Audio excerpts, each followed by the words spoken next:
Hi, everyone. This is America Adapts, the climate change podcast.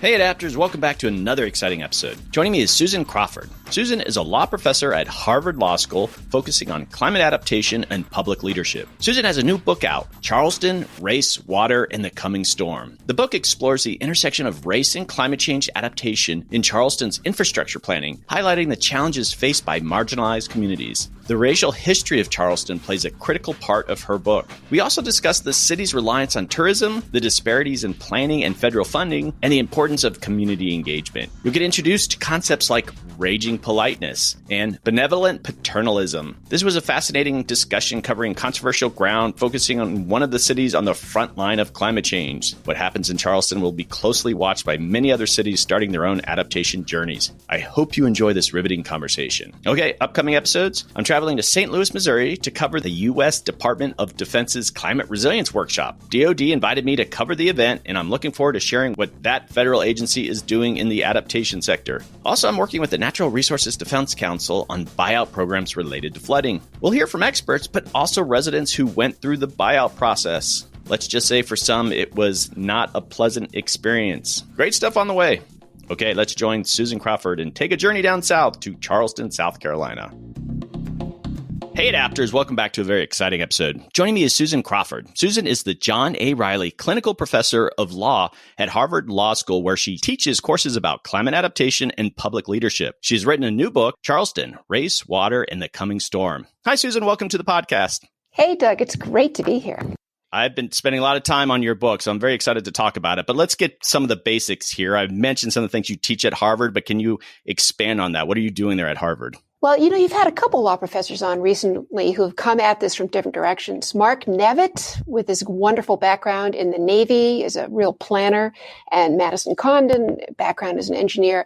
My background is in internet infrastructure. So I came at this from a background of knowing a lot about the line between public and private planning in the United States and where that leaves populations. And at Harvard, for several years, I had been teaching courses about city uses of technology and about communications infrastructure. And that got me interested when I visited Charleston in the infrastructure planning there going on for sea level rise. So long-winded way of saying I'm another law professor with a different kind of background, also very interested in apolitical planning for the future. So you'd mentioned a little bit about your background before you got to Harvard, but could you expand on that? You worked in the Obama administration. What were you doing there? I did. I was special assistant for science, technology, and innovation policy. That's a staff position of the National Economic Council. And at the time, the country was heading into an economic abyss, and I was focused on how tech policy plays or doesn't play into the choices made by the country. I don't suppose you happened to cross paths with Alice Hill when I know she was in the national security, but were you crossing paths at all? I didn't cross paths with her then, but I've been crossing paths with her a lot in Washington recently, and she's just terrific. Yeah, she's been on quite a bit, so I always enjoy having her on. She has a very interesting history. So let's jump into this book. It's getting attention, and when it first came across my radar, I'm like, I get a lot of book offer, like, you don't want to come talk to my author, and I'm just like, oh God, no, this, and if it's not directly related, but then I was poking through it, I'm just like, wait a sec, this is right up my alley. Looks really interesting, and of course, you as the author who wrote it, I'm like, this could be a really interesting conversation. So here we are. I thought the best way to do this, because you touch upon race and climate change, the two non-controversial subjects. But first off, let's just ground people in the basics, even though I think we all assume people know what Charleston is. Can you just give us a little bit of background about Charleston? Obviously, don't go into too much detail, but I want to give people kind of a flavor. What is the city? Well, the Charleston that tourists visit is largely the historic peninsula that was settled in the late 17th century and built 60% of it over fill.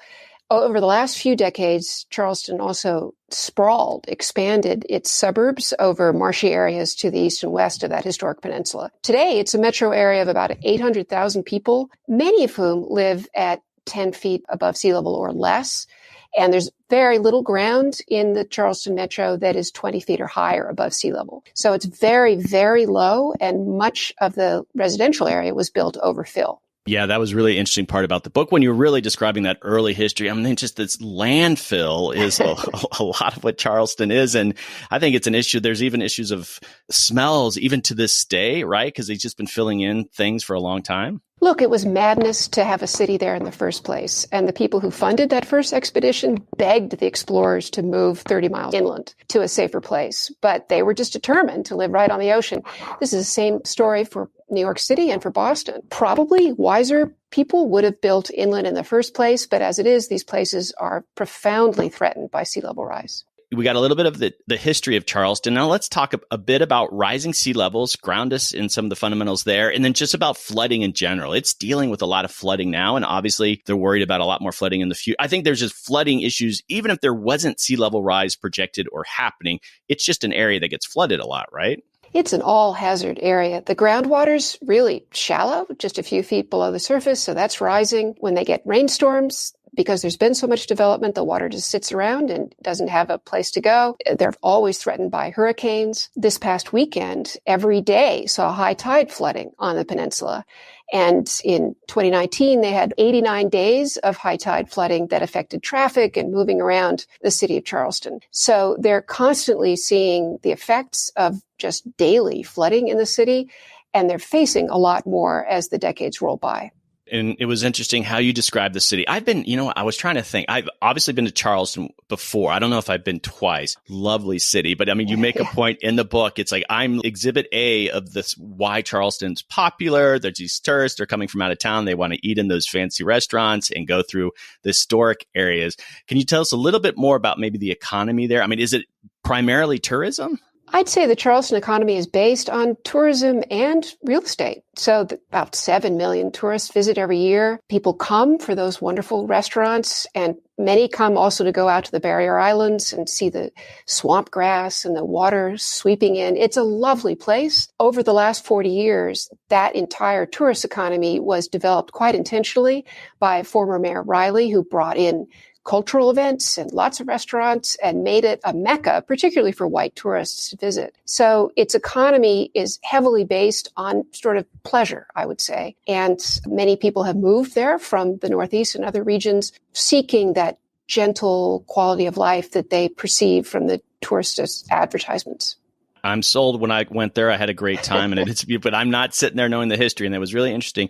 All right, let's pivot a little bit here. Let's talk about the history of slavery, and then we're going to really dig into the issues of race in Charleston. But Charleston had a unique role in the slave trade, right? Sure. Alone among the English-founded colonies in the United States, enslaved people were part of the population of Charleston from the beginning. And there are many periods in Charleston's history where there were more enslaved people and also freed Black people living there than white people by far. It was the place where at least 40% of the enslaved people brought forcibly to America first stepped shore, and it was a center of the domestic slave trade after slavery was outlawed. The transatlantic slave trade was outlawed in 1808. It has the hidden pain of a tourist area. You can't see the vestiges of slavery while you're there. But if you know anything about the history of this country, the fact that Charleston was the place where the first state seceded from the Union and launched the Civil War, it was the place where hundreds of thousands of slaves were brought through into this country, and its entire economy dependent on large plantations that were built on the backs of enslaved people for most of its history. Today, has this sort of ahistorical, amnesiac quality. It's a place of Southern hospitality. I think that's the way white people perceive it. And although there are still Black residents of Charleston, they've been largely priced off the peninsula, which about 40 or 50 years ago was 75 or 80% Black and is now mostly white. That I thought was a really interesting part of the book when you're talking about the race, that there's this nuance that even people in Charleston, I'm going to go between African American and Black, and I'm going to try to be consistent, but that there's this genteel nature that even the people of Charleston, this is what I'm describing in the book. I obviously don't have my own experience, that we're going to handle things as sort of this family, and we're not going to look back on these really negative things, and it's not going to influence, and there won't be this overreaction. And I guess, please describe if I'm getting that completely wrong, but that plays into how everyone's going to respond to climate change, right?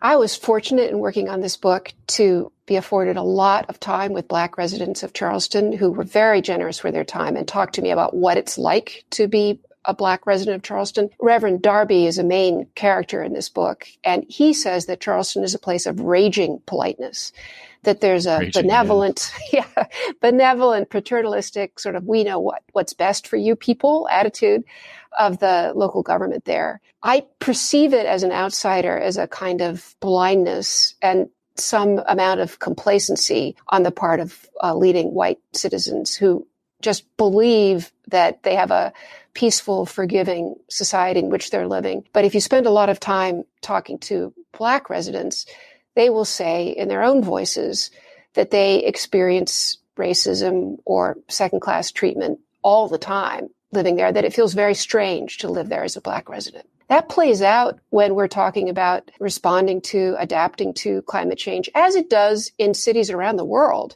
because of historic patterns that have excluded poor areas with marginalized populations from investment in flood protection and often excluded them from property ownership in many ways. The effects of the ravages of climate change will be felt disproportionately by marginalized populations, people of color, lower income people. And that's true in Charleston as it is around the globe. My own history, I'm from Florida, which a lot of people don't even consider the real South, but I lived in Georgia for 5 years, and this raging politeness I appreciate because I had friends, at the time went to church, not a churchgoer now, but people would say with a straight face, like Southerners, they're white Southerners, the war of Northern aggression. And of course, there was a tongue in cheek and half, but there's still this kind of semi-resentment about and I get it.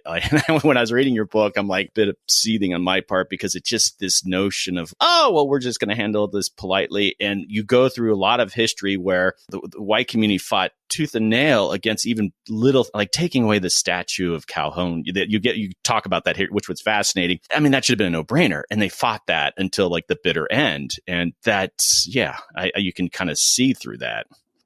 People do things for good reasons. And often statues are kept in place because the people in power believe that they don't have the legal authority to move them or that they're more representations of legacy and history. But if you're a Black resident of Charleston looking up at that spooky former statue of Calhoun, you saw a threat, an implied threat, really, the totemic representation of white supremacy. It turned out in the end that the city of Charleston did have the legal authority to take down that statue, and it came down in June 2020. The current mayor, Mayor Tecklenburg, feels very warmly towards the Black residents of Charleston, cares about them a great deal, and often visits Black churches and pays attention. Nonetheless, there is ongoing a feeling among the Black residents of that city that they will always be left out of consultations and in the end will be treated badly by whatever decisions get made. And we're going to get to that. I want to get back to that, but I guess still get a bit more of this background. And you talked about it a little bit. What motivated you to write this book? And so we have race and we have climate change. Really, what were some of those key moments where you're like, okay, you're just writing a book's a big deal? I got into this book because I came down to Charleston to interview former Mayor Riley. He'd been America's favorite mayor. He'd stepped down from office after 40 years. And I was there actually to talk about internet access infrastructure, ask him about fiber. I got a tip from a local journalist that it would be interesting to ask him about another kind of infrastructure, and that's water. I said, water? Okay, I'll ask him. And I asked Mayor Riley about the water, and he sort of clammed up. He said, it'll be very expensive. That's about all he said to me about it. And it seemed to me that there was a story here, some quest. I wasn't sure what it was. The city was embarking soon after that on a series of meetings with Dutch landscape architects, the Dutch dialogues. And I got very interested in that. And I was lucky enough to be in on those meetings during the summer of 2019. I had really exclusive access to a lot of the people who were coming from the Netherlands to talk to Charleston. They were the highest quality landscape architects. And I began reporting on this story as one of real local government triumph. I thought that the city of Charleston was going to be able to act on the recommendations coming out from those landscape architects and make transformative changes to their city that would anticipate the future and protect residents. As the reporting went on, I got interested in the racial questions that were being brought to my attention. And I noticed in the September 2019 meeting held to announce the results of the Dutch dialogues that there were very few Black people in attendance. And I just was curious about that. So I started asking around. I guess, Doug, what I'm telling you is that this has been quite a journey for me. It started at place A and ended up at place D. And I don't wish to condemn the city of Charleston. I think that they are doing the best they can given the complete misfit of programs and funding and everything else that you so amply discuss on this podcast in trying to address sea level rise. But nonetheless, they have a long way to go, as does the rest of the East Coast, in facing the phase change that's really coming in the next few decades.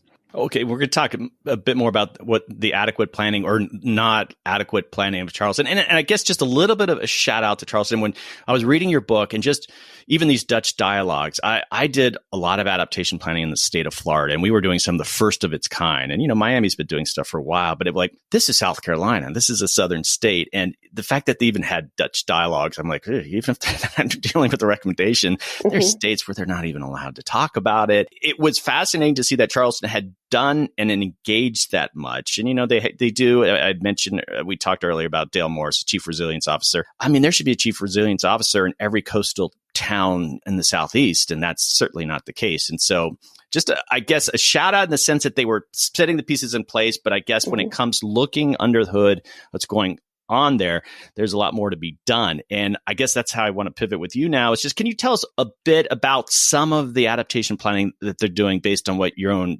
research into it is? So people can visualize when people think adaptation planning, they don't necessarily know what that means. Well, let's start with the very positive moves that Charleston's taking. They have outlawed building on fill, which is a big step. When you build on dirt that you've trucked in, the neighbors of your development will be flooded. So they've said that can't happen any longer. They are working towards planning elevation-based zoning, changing the nature of new developments that can be built on the very lowest land in Charleston. They haven't yet adopted that set of zoning regulations, but they're moving that way. And that's more than many other cities have done in America. Nonetheless, they're placing a lot of faith in a plan that they're working on with the Army Corps of Engineers on a wall to be built around the Charleston Peninsula, which would protect the highest value assets in the city, the hospital district, the College of Charleston, other valuable pieces of property that are on that historic peninsula, not to mention the tourist economy that depends on it. And that wall, like the wall that was rejected by Miami a couple of years ago, is planned to a pretty low level of survival and also won't protect 90% of the citizens of Charleston. It's really only for that small peninsula, and won't do much to guard against high tide flooding or the groundwater rising or the rain pooling or all the other things that Charleston faces. It's designed to deal with storm surge for the catastrophic effects caused by hurricanes. It's built to a level, the Army Corps is assuming 14 to 18 feet of sea level rise over the next few decades, 14 to 18 inches, sea level rise over the next few decades. And so the city of Charleston has the same assumption in its planning for the wall. The problem with that is that it's likely that the wall will be overtopped by storms within a matter of decades. It certainly won't, last 100 years. And there's a real risk that it represents a form of maladaptation. That is, it'll create a kind of moral hazard that people will feel more comfortable on the peninsula when that wall is built, and so will continue developing and will sort of build back up to the level of risk that would have existed absent the wall's creation. So I focus a good deal in the book on the planning for the wall. Charleston's also doubling down on development planned on the peninsula. Tonight, there's a meeting about the Union Pier development, which would be built on the east side of the peninsula and would have 1,200 condos and 600 new hotel rooms and 500,000 square feet of commercial space. All of this in an area that in the 18th century was squarely in the Cooper River. So lots of things going on in Charleston. And you have a lot of great maps and old sketches of the city. It's really good in the book, and it helps you visualize. But I couldn't quite visualize the wall, and I know Miami famously was going to do it. How high is it? I'm trying to think, like, is it like 50 feet offshore? Is it 10 feet?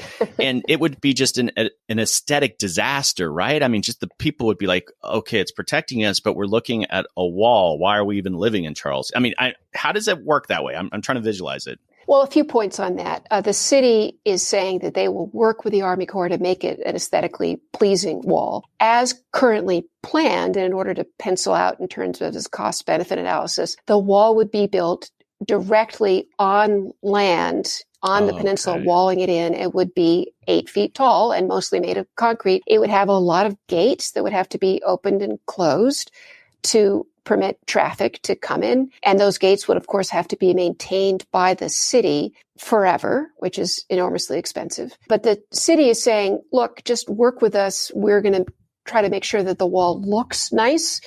It's hard to tell what the wall's ultimate appearance will be. As planned, it's just a concrete wall, 8 feet tall.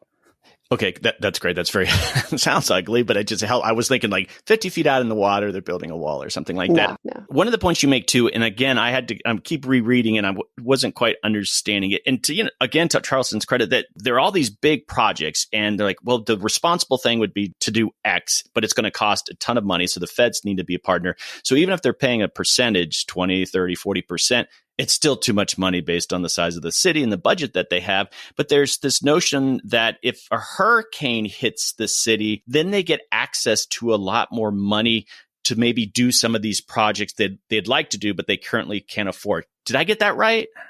That's about right. Look, we have more than 30 agencies at the federal level focused on disaster relief to some extent, and very, very little money coming in for planning ahead of time. Something like just 12% of FEMA funds are spent on preventative measures. The city of Charleston is doing the best it can to attract federal money in the form of this Army Corps project, and is assuming at some point in its planning, it's actually said that it's likely that the money will come in after a disaster to build the wall, because we do it that way in the United States. We often have these off-budget appropriations that are made in the wake of a disaster. Look, my big point in this book is that we need a dedicated federal agency, a dedicated source of funding, actual plan that looks forward decades into the future and sets priorities at the federal level for how we're going to spend money, rather than constantly reacting to disasters. Mark Nevitt's fundamental point is that the legal structures don't fit, and he's right. Madison Condon's point is that the data we're relying on might not always be reliable.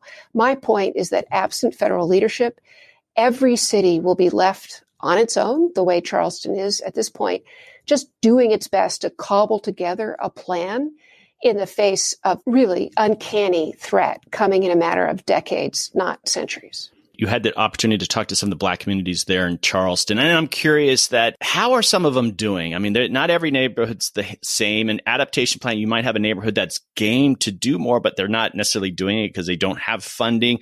How did that work? Is there a particular area that they're like, wow, they're on this, they're doing it? Or is it just they're mobilizing the people better? Can you give us some examples? From what I could tell, the civil society infrastructure for Black residents of Charleston is relatively thin. The NAACP is active there. There's a group trying to organize the people who live in public housing, the Gadsden Green housing residents, but there is very little pushback against or in connection with the Charleston city's planning.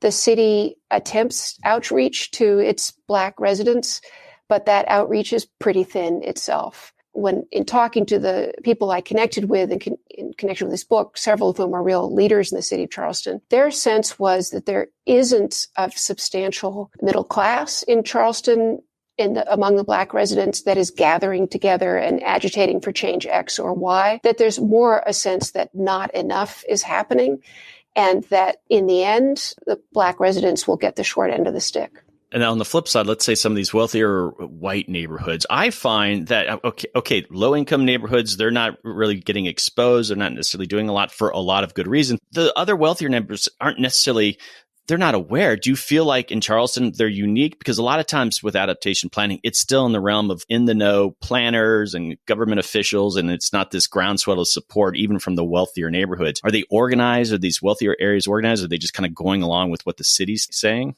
There's quite a lot of organization right now in connection with this Union Peer Development Plan. The city's already received hundreds of comments when usually they get a dozen or so about the plan to do this massive development on the east side of the peninsula. The residents of the barrier islands are quite aware of the risks they face. There are a lot of preservationists who are interested in what can happen to the grand old houses on the Battery.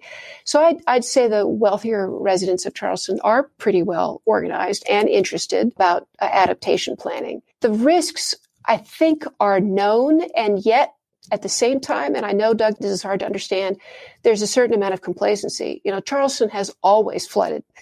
That's what life is like there. So people are sort of used to it. What I'm trying to point out in the book is that it would make sense to look decades ahead and to be planning as a region for strategic relocation of people on a community-wide basis to high, dry, connected places, dozens of miles inland from this place. Charleston itself is really a concentration of risk where it is right now. This is a struggle, I think, for a lot of coastal areas that, and I think you mentioned this in the book, is that a lot of the people, the owners of the homes, they might not even be residents of Charleston. They might just come in for a little bit of the year, or they're renting it out for Airbnb. And when you have people that, not to say that they don't care, but they have less interest in sort of long-term management of the area, and Florida is notorious for that. I mean, is that a component of the people there? Oh, definitely. I have had many long-term Charlestonians tell me that the people living on the peninsula now in those big houses on the Battery are not from Charleston. They're largely northeastern residents who they are very infrequently. There's not much sense of community down in those beautiful houses. There aren't kids running around in the streets the way there would have been 50 years ago. There are a lot of non-resident second home owners there. That said, in those suburbs outside Charleston, there are a lot of regular people whose entire wealth is in their homes, and they stand to lose a lot as the waters rise as well. So it's a complex story. It's not black and white. It's not all dictated by race. A lot of it is dictated by means. What is likely to happen in Charleston will be an example of the Matthew principle in action.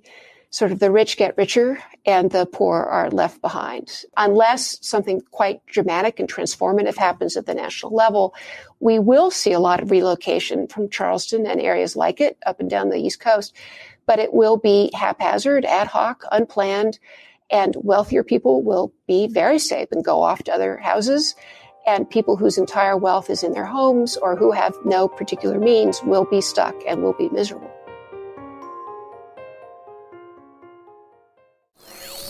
All over the world, incredible people are working along the front lines of the future to build clean energy and ethical AI, to fight the climate crisis and COVID, to discover new antibiotics, to eliminate poverty, food waste, and cancer. And you can help. Important Not Important is the critically acclaimed indie podcast from me, Quint Emmett. It's science for people who give a Join me every week in conversation with one of these extraordinary, diverse people engineering a brighter future. Listen to Important Not Important wherever you get your podcasts. All right, I think I already know the answer to this, but you mentioned there's some outreach to the Black communities, but is there any sense of like an all hands on deck community? And you hear me say this on the podcast, like a really strategic communication plan around adaptation. Do you feel the city of Charleston's, all right, folks, prepare, in Miami they put those poles in the water and say, this is what 5 feet of sea level, and just not at public meetings, but all hands on deck. This is what's happening. Is there anything like that going on? Well, certainly the mayor will talk about water all the time, and it is at the very top of the list of the city's priorities.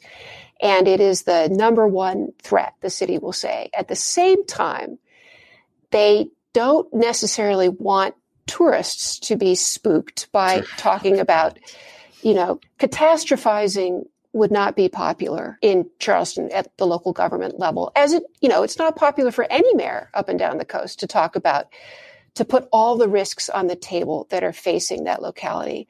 Like all cities in America, they depend on property tax to keep their city rolling.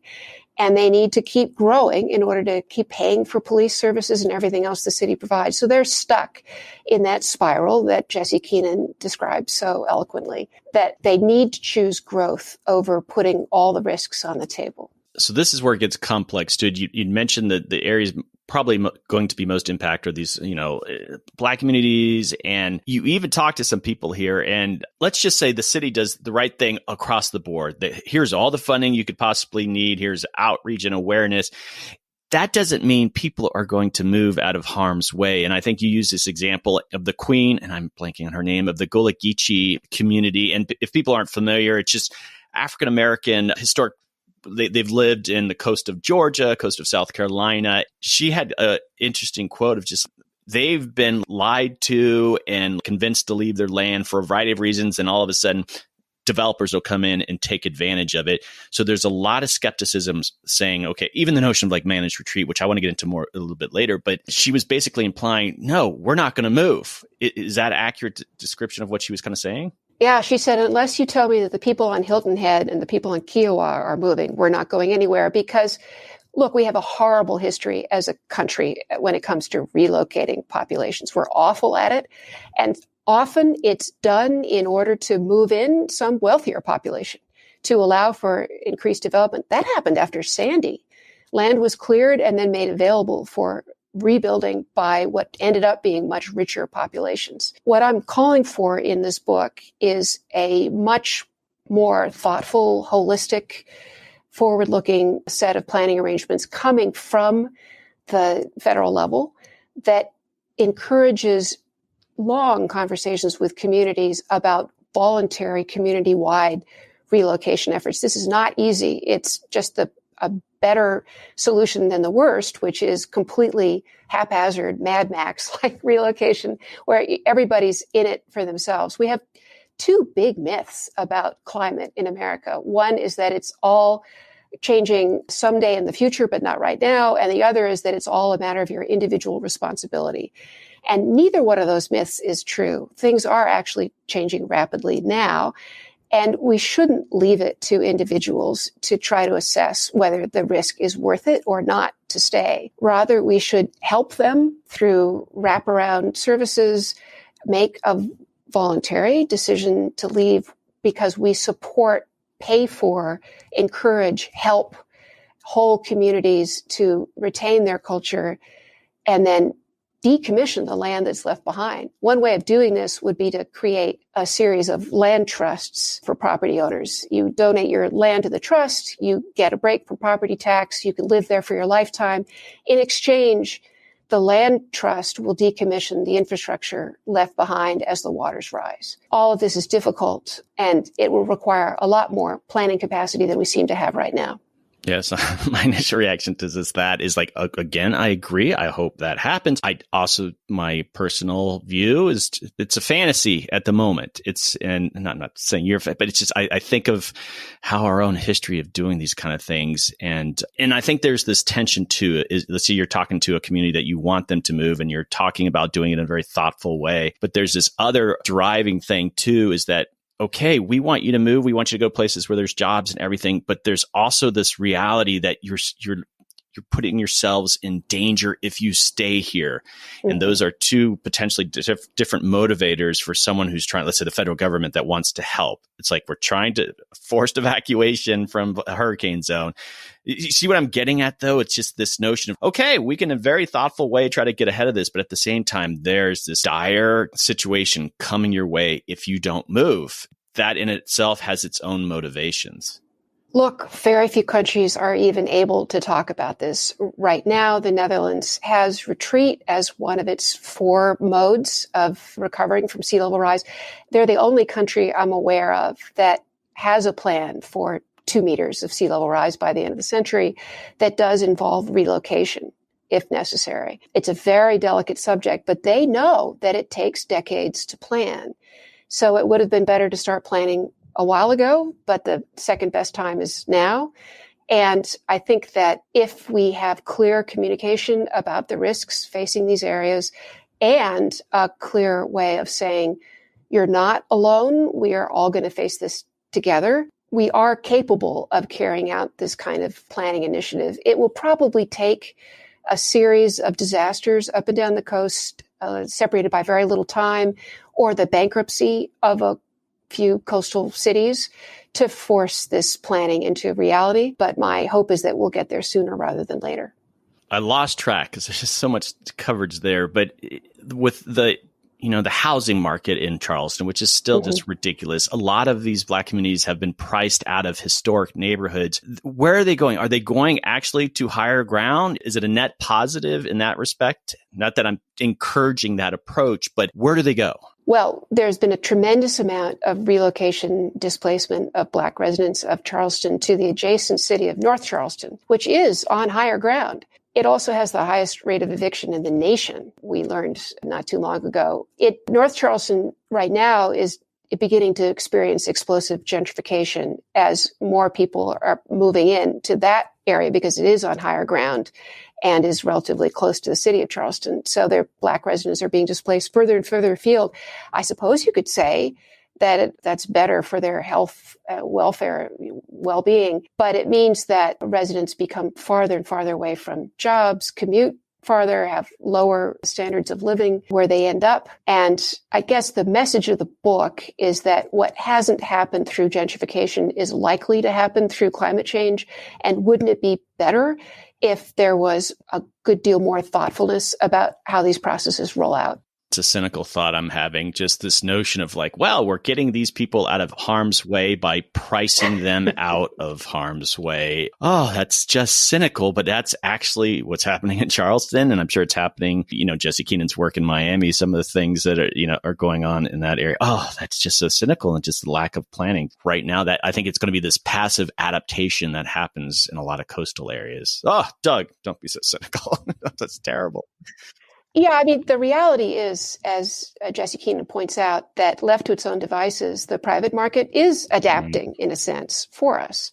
They're building in luxury areas inland. They know, they see the data, they see the risks, and we should have a sense of either moral horror or economic wastefulness of that kind of adaptation planning going forward.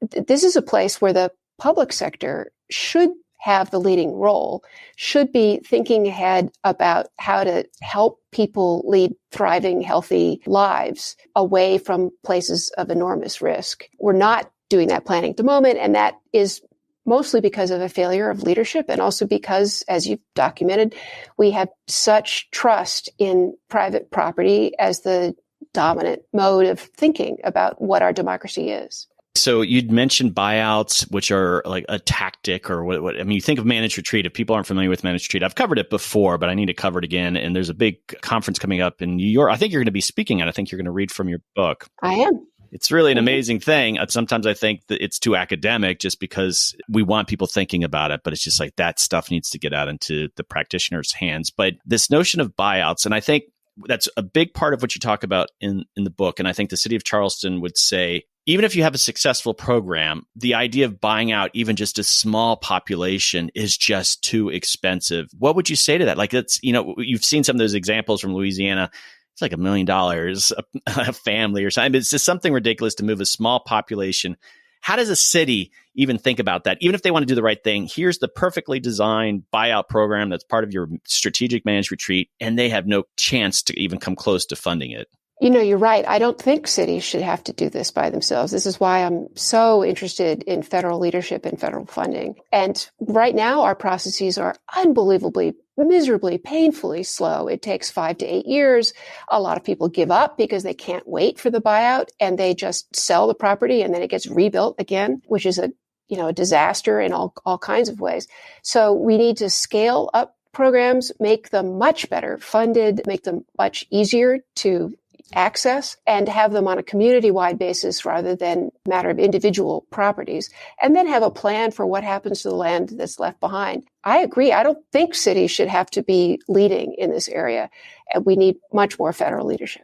Again, in one of these, I agree, but you think of being in a city's position, it's like, okay, I'm going to spend $100,000 per family, and I'm just throwing that number out, to move someone off of my tax rolls. Gosh, that must be just painful for them to contemplate, in an effective program. So really the only solution is, all right, here's some big pots of money from the federal government to, like, let's say they're still going to be accessing tax revenue. We'll give you, if you move a family, we're still going to give you 5 to 10 years of like the sort of diminishing tax. There's creative ways that economists can kind of get around this. It's just, again, the sort of thoughtfulness that isn't happening. Exactly. Every system is perversely pointing in the wrong direction. We incentivize people to live by the coast. We rely on property tax to fund city services. We have all kinds of strange programs that don't fit together and put a city in a very awkward position of having to double down on growth just to keep its operations going. And at the same time, it would make much more sense not to have people continuing to live in floodplains that we know are becoming increasingly risky. The science is very strong and getting stronger, and we should spend money on things that we care about rather than maladaptation in the form of billions and billions of dollars armoring small portions of the coast while leaving everybody else behind. My brief conversation with Dale Morris, Chief Resilience Officer in Charleston, I think, like I'd mentioned earlier, I'm very impressed with a lot of the things that Charleston has done. Are they doing all the responsible things in regards to, like, okay, we're looking at these data sets from NOAA about sea level rise. They're trying to be as thoughtful as they can with water. Like you mentioned, the development ordinance, hopefully that's going to be finalized. And these are all steps that you can take. But the thing that I really just briefly mentioned to him is if the city was being really responsible, they wouldn't be encouraging additional growth. Right? It would be like, okay, we're going to take care of the people of Charleston today, and we're going to do all these things, and we expect them to live here for the next 200 years. At the same time, they are doing everything they can to encourage growth. And so I would argue, and I think I was trying to make the point to Dale, they're being very irresponsible. I mean, who doesn't want to encourage growth? I get it, but it's hard to give you much credit when you're just, okay, we have people that are in a danger zone, and now we're just waving the flag saying, all right, we want more of you here. And we're not quite sure how we're going to manage for you too. Look, I chose Charleston because it has been a magnet for growth. It's been one of the quickest growing areas of the United States. And it is so attractive to those millions of visitors. So it's a good vessel for telling the story. But, we don't need to single Charleston out. Every city is developing, is continuing to grow in the face of phase change in climate risk, which is coming. NOAA says that flooding is going to be 5 to 10 times greater beginning in 2050 up and down the East Coast.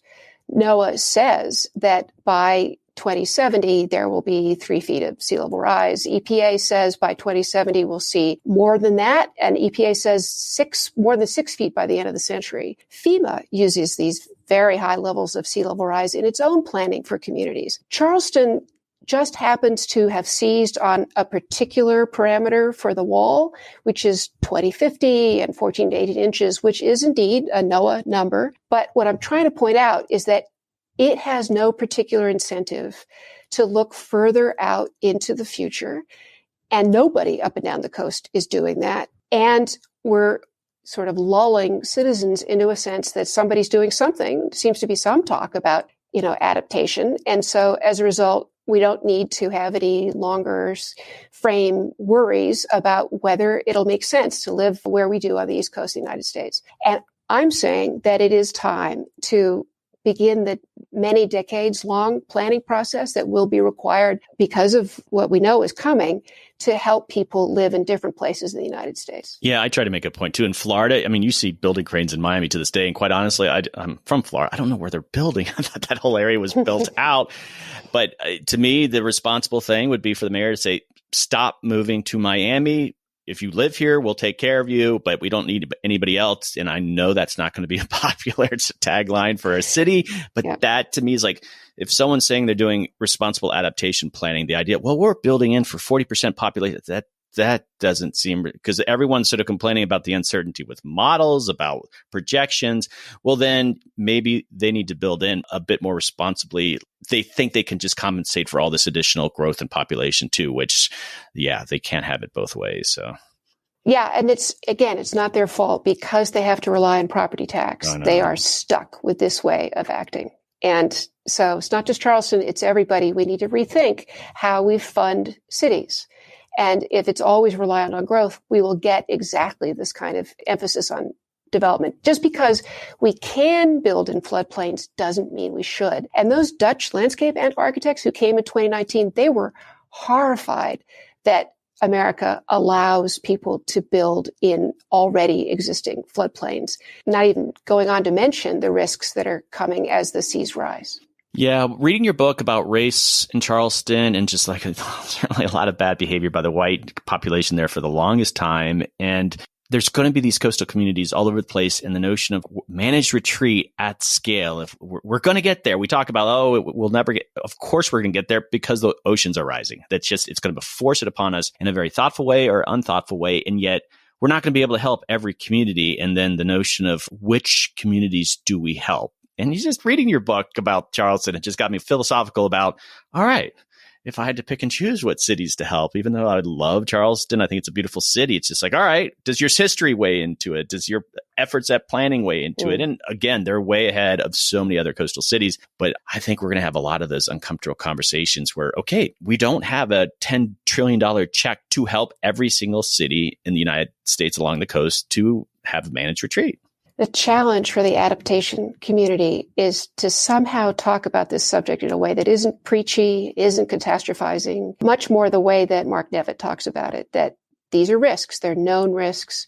We can't allow our people to live in such risky situations because it's unsafe for everybody, and cities have to maintain infrastructure at enormous expense to keep communities going, rather than thinking long-term about where they should be relocating to. You know, I understand that it's unthinkable, uncanny to imagine a different kind of planning framework. But I also think ultimately, if there isn't political government intervention, we end up with just an ad hoc, unprincipled, everyone out for themselves future for the country, which can't be the right idea. So I want to pivot to the final part of this conversation we're going to have, and just to wrap up what we're talking about with the book. Obviously, you had goals when you wrote this book. If people had a takeaway or if they're interested in reading this book, what were you really trying to accomplish with this? I want someone in the Biden administration to wake up every morning and worry about where the dedicated funding is going to come from, who the lead agency is going to be, what the policy framework is going to be in the face of accelerating climate change, especially along the coast. That's my goal here. That would be the redemption moment for this book, is to have a change in federal policy. I know some of them are listening, so pick up this book. All right. I want to pivot just as we kind of wrap up this conversation too, but a little bit about your work. Your background is fascinating, but you're getting into the adaptation space in a big way. And I think that your book is a big statement of where you're going. I want to talk a little bit too, is you'd listened to my recent episode with Madison Condon and you wanted to talk a little bit about climate modeling. What stood out for you in that? I thought Madison Condon was terrific. And the fact that she is in conversation with all these climate scientists who are just throwing up their hands at the quality of supposedly fine-grained recommendations being made by third-party consultants based on inadequate data from what the climate scientists can tell, that was terrific. She's saying we need an agreed-on basis for the decisions that we make about sea level rise. Otherwise, we're making policy based on sand. And she doesn't believe that federal authorities, including Fannie Mae and Freddie Mac, are adequately aware of that. So that was just a terrific episode. I also thought that Mark Nevitt did a great nonpartisan problem-solving job talking about the legal frameworks that are completely out of step with the public leadership that will be needed to move us through this phase change that's up ahead. So 2 law professors, both coming from different cross-disciplinary backgrounds, grappling with what they see and both noticing, as I do, that there's enormous student interest in these topics, that we need to be opening the doors of law schools to people from public health and business school and public policy school and urban planning and computer scientists and everybody else that's interested in this gigantic phase change, and, getting the best minds to think about these planning problems. That is the role of universities today. And we're all seeing it, and we're all working across boundaries. Oh, you law professors all stick together. Those are your favorites. I get it. I guess I have done quite a few in the last 3 to 4 months. And so, but they're always fun conversations because you guys are there to probe these ideas in really deep ways. So I enjoy talking to law professors. And it was interesting too about the modeling. And I think about in relation to Charleston, I think they're using NOAA data from 2070. I don't know. I don't know if you dug around, but like, are they using some of these climate analytic groups? And if they are, okay, they're taking a responsible action. But the whole notion of Madison's episode is that, well, what if there's a bad projection on the low end or on the high end? And does that impact their adaptation planning? And are they at fault for that, for trying to do the responsible thing? And again, I think that was Madison's point with that episode, is just, oh boy, are we going to hold against Charleston because they went with what you thought was a legit analytics firm? To Charleston's credit, they are using NOAA and IPCC data to the best of their abilities. They really are. The problem is that there are high risk events, extremes, that occur even with linear rises in sea level rise. So put another way, sea level rise may be inching up. NOAA is saying that only through 2050 does it have high confidence in its predictions. But there are low confidence but extremely risky scenarios that they cannot rule out. The point of many climate scientists, when you're planning for human life and for human well-being, you have to take those extremes into account. You have to worry about things that are unlikely.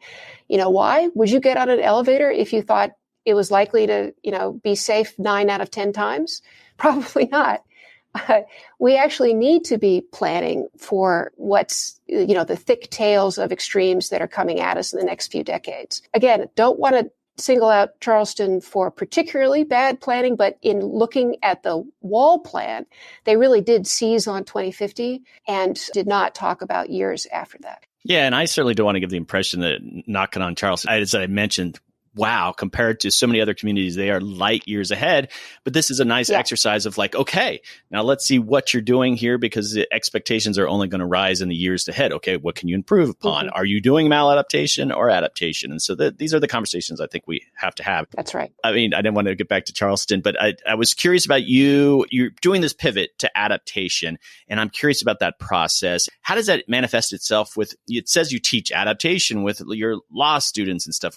What does that look like? I'm offering a course called The Law of Climate Adaptation. Many of the issues that Mark was talking about in his podcast, what should be the scope of federal or state power to rezone, to help people move, all of that. There are a lot of legal questions that come up, and really the structures don't fit. I also do a big class for first-year law students on public leadership and bring in lots of people to inspire them. I want more and more Harvard law students to go into the public sector. Often they are kind of funneled because of debt and other concerns into working for the private sector, particularly in the beginning of their careers, and at least opening to their minds in the first year the idea that their careers should include at some point service in the public sector is also part of my mission at the law school. I have been teaching a lot of courses about technology policy, and I am pivoting away from that at this point. And so you're going to continue just to delve deeper into the adaptation space. That's the goal. It's never ending. It touches on everything. And I think it's a strength of mine that I have always been interested in how things work. I was very interested in how fiber optic technology work. I wrote a whole book called Fiber about it, and understanding the science behind sea level rise, understanding its effects on human lives, and then most importantly, thinking hard about the line between what's appropriate for the private sector to do and what's appropriate for the public sector to do. That's the through line in my career. And I've come to believe over the years that infrastructure, public works, that really is for the public sector, and planning for the future of where cities are, that's really for the public sector. And then we provide a platform for the private sector to carry out its dreams on top of those policies. But to let the private sector drive the entire conversation, as they are doing now in the adaptation space, seems to me inappropriate and ultimately short-sighted. Now, do any of your students listen to the podcast? Oh, yeah. I assign podcast elements to the students. Yeah. Oh, boy. Harvard class assigning America Adapts. Oh, Susan, I can't tell you that. Be sharing that with my wife tonight. I'm like, oh, excellent. So, listen, you got to take these little victories when you can. So that's fabulous. Yeah. I don't know if it made the final cut, because I know I got a galley from you, but I didn't know in advance when you shared with me, but there was a reference in your bibliography, one of the episodes, I think the Managed Retreat episodes. Did that make the final cut? Absolutely. That's in there. Siders and Jesse Keenan, I met at Harvard, and I listen hard to them when they appear on your podcast. Okay, well, that's great. I had the PDF. I wasn't like, oh, I wonder if I made the final cut. And so folks listening out there, I didn't invite Susan on because I saw it there. I saw that after we had agreed to do this. So I don't want there any conflict of interest there. Susan, you know what's coming here. My last question, if you could recommend anyone to come on the podcast, who would it be? I don't think you've had Jeff Peterson on. Jeff Peterson from the Coastal Flood Resilience Project. He is just terrific, and he's been very helpful to me. He's ex-EPA and really working on sketching out the kinds of national policies that are needed for the strategic relocation conversation to advance. So I hope you can have Jeff on. I'll look him up. I haven't had him on, and I'm just not familiar with his work, so that'd be very interesting. Susan, this was a pleasure. I love having these conversations, and congratulations on the book. Just a big accomplishment, and I think hopefully driving a lot of adaptation conversations there at the local level. And thanks for coming on the podcast. It's an honor to be here, Doug. Thanks for everything you do, and you're right to ask people to sponsor you. This is a terrific podcast. Oh, well, thank you for that little plug at the end.